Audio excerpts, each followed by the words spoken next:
મોંમાં મૂકતાં જ પીગળી જાય તેવી એકદમ મેલ્ટેન માવું ચાસણી કર્યા વગર ગોળના ઉપયોગ વગર મીઠાઈ. હેલો ફ્રેન્ડ્સ, તમારું સ્વાગત છે ઘરનું જ કિચનમાં.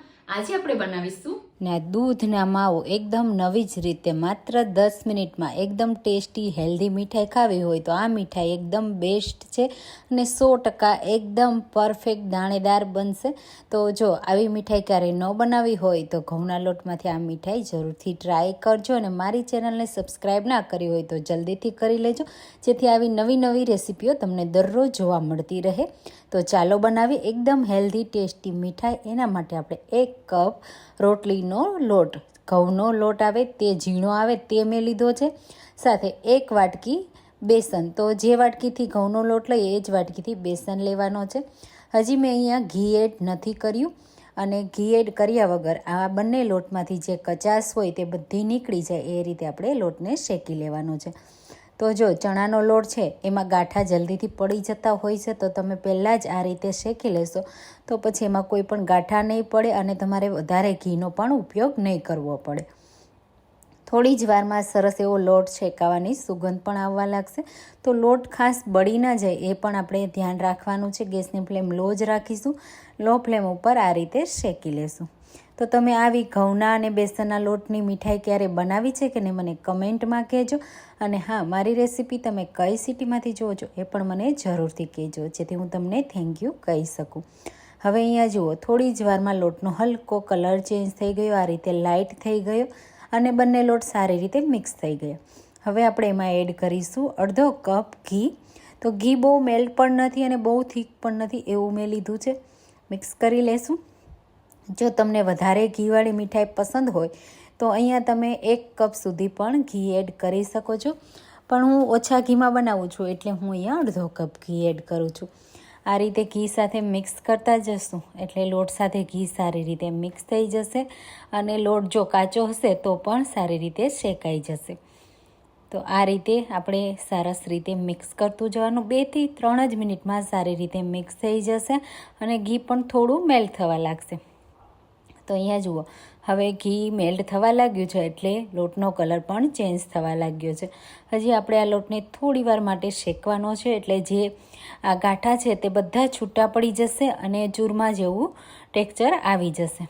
જો આ સમયે તમને એવું લાગે કે મને થોડું પણ ઘી એડ કરવું છે તો ઘી એડ કરી શકાય, કોઈ ટેન્શન નથી. તમે જેટલું ઘી ઈચ્છો એટલું એડ કરી શકાય, પણ અહીંયા ઓછા ઘીમાં પણ સરસ રીતે બની જાય છે તો વધારે ઘી શું કામ એડ કરવું. તો આ રીતે આપણે લોટને છે ને ક્રેક કરતા જશું એટલે જે પણ ગાંઠા છે એ બધા ભાંગી જશે અને સ્મૂથ મિક્સર તૈયાર થશે. આ રીતે ઓછા ઘીમાં જો તમે બનાવશો તો આ મીઠાઈ દાણેદાર પણ બનશે, કારણ કે આ રીતે મિક્સ કરતા જઈએ એટલે એમાં એક ગાંઠા જેવું મિક્સર થશે અને જેવું ચૂરમાનું ટેક્સચર હોય એવું આવી જશે. તો બસ હવે લોટ શેકાવાની સરસ એવી સુગંધ આવવા લાગે ત્યાં સુધી આપણે શેકવાનો છે. બહુ ડાર્ક કલર નથી કરવાનો. જો અહીંયા તમારે થોડો પણ કલર એડ કરવો હોય તો આ સમયે થોડો કલર પણ તમે એડ કરી શકો. યલો ફૂડ કલર એડ કરી શકાય, કેસર એડ કરી શકાય. હવે અહીંયા ગેસની ફ્લેમ આપણે બંધ કરી દઈશું. આ લોટ સારી રીતે શેકાઈ ગયો છે એટલા માટે આપણે હવે ગેસને ચાલુ નથી કરવાનો. હવે ચાસણી કર્યા વગર આપણે ઝટપટ આ મીઠાઈ તૈયાર કરવા માટે 1 કપ ખાંડનો પાવડર, ખાંડને બસ પીસીને આપણે આ રીતનો પાવડર તૈયાર કરી લેવાનો, મિક્સ કરી દેશું. તો આ રીતે તમે જેમ જેમ મિક્સ કરશો એટલે ખાંડ અને ઘી બંને સાથે મિક્સ થશે તો તમે મિક્સર છે એ થોડું ઢીલું પણ થવા લાગશે. તો તમે ગેસની ફ્લેમ એકદમ લો ઉપર રાખી અને જો મિક્સ કરો તો તમે જોશો તો એકદમ મિશ્રણ છે પતલું થઈ જશે. અહીંયા મેં ગેસની ફ્લેમ બંધ રાખી છે એટલે આ મિશ્રણને મિક્સ થતાં બસ 1 થી 2 મિનિટનો સમય લાગશે, પણ સારી રીતે મિક્સ થઈ જશે. જેમ જેમ તમે મિક્સ કરતા જશો એમ ઘી છે એ છૂટું પડવા લાગશે. તો અહીંયા તમે જુઓ, હવે ખાંડનો પાવડર હવે સારી રીતે મિક્સ થઈ ગયો. પેન ગરમ છે એટલે મિક્સર પણ ગરમ જ રહેશે અને આ રીતનું મિક્સર તૈયાર થઈ જશે. તમે જુઓ છે ને ઘી મેલ્ટ થવા લાગ્યું ને, બસ હવે આ જ સમયે આપણે આમાંથી તરત જ મીઠાઈને સેટ કરવા માટે લઈ લેવાની. જો વધારે તમે રાખશો તો વધારે ઘી મેલ્ટ થશે, પણ જ્યારે તમે મીઠાઈ સેટ કરશો ત્યારે પણ ઘી ઉપર તરવા જ લાગશે. તો મીઠાઈ બરાબર પ્રોપર સેટ થઈ જશે. તમને એવું લાગશે કે આ છૂટું છૂટું થશે, તો એવું નહીં થાય. એકદમ પ્રોપર સરસ રીતે મિક્સ થશે. તો આ રીતે બધું મિક્સર મેં એક પ્લેટમાં કાઢી લીધું અને આપણે ઉપરથી એકદમ સ્મૂથ કરી લેવાનું. તો આ રીતે તમે જુઓ, જેમ જેમ હું આ રીતે પ્રેસ કરું છું એમ ઉપર સરસ એવું ઘી દેખાવા લાગ્યું છે અને હજી એકદમ સ્મૂથ કરીશું એટલે સરસ એવું ઘી દેખાશે.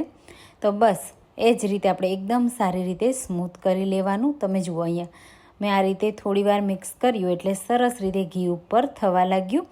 બસ હવે આ મીઠાઈ હલકી ઠંડી હોય ત્યારે જ આપણે એને કટ કરી લેવાની અને એને પહેલાં આપણે બદામની સ્લાઇસથી ગાર્નિશ કરીશું એટલે ખૂબ જ સરસ લુક આવશે, ટેસ્ટ આવશે. અને આ મીઠાઈ છે એ તમે ખાશો તો મોઢામાં જ મૂકતા પીગળી જાય એવી સોફ્ટ બને છે અને બનાવવી પણ ખૂબ જ સરળ અને સિમ્પલ છે. તો આ રીતે સરસ મેં પ્રેસ કરી દીધું. હવે આપણે એને 5 મિનિટ માટે ઠંડુ થવા દેવાનું. 5 મિનિટ પછી હલકું જ્યારે ગરમ હોય ત્યારે જ એમાં કટ લગાવી દેવાના અને પછી તમે આ મીઠાઈને સેટ કરવા માટે ફ્રીઝમાં પણ રાખી શકો અને બહાર તમારે 1 થી 2 કલાક રાખવાની એટલે સેટ થઈ જાય. જો તમારે ઝડપથી આ મીઠાઈને ખાવી હોય તો તમારે 10 મિનિટ માટે ફ્રીઝમાં સેટ થવા માટે રાખી દેવાની. આ રીતે કટ કર્યા પછી હું એને ફ્રીઝમાં રાખી દઈશ. ફ્રીઝમાં રાખ્યા પછી તમે જુઓ આ રીતે ડ્રાય થઈ ગઈ છે અને પછી તમે તમારા મનગમતા શેપમાં આ રીતે ફરીથી ડિમોલ્ડ કરીને સર્વ કરી શકો છો.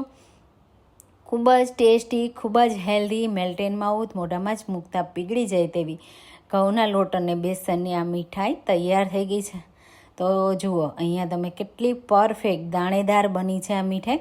તો જો તમે ક્યારે આ રીતની ઘઉંના લોટ અને બેસનની મીઠાઈ ટ્રાય ના કરી હોય તો આ રેસીપીને એકવાર તો જરૂરથી ટ્રાય કરજો. બધાની ફેવરિટ થશે, બધાને ખૂબ પસંદ આવશે.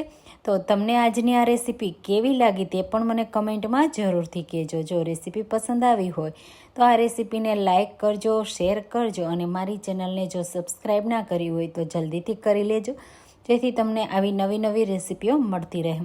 અને જો તમારે નવી નવી કંઈ રેસીપી જોવી હોય તો મને કમેન્ટમાં કહેજો, એ રેસીપી પણ હું તમારી સાથે શેર કરીશ. તો અહીંયા તમે જુઓ કેટલી પરફેક્ટ આપણી મીઠાઈ સેટ થઈ છે ને એકદમ સિમ્પલ અને સરળ રીતથી બનેલી આ મીઠાઈ. તો ચાલો ફરી મળીશું એક નવી રેસીપી સાથે. ત્યાં સુધી થેન્ક યુ ફોર વોચિંગ.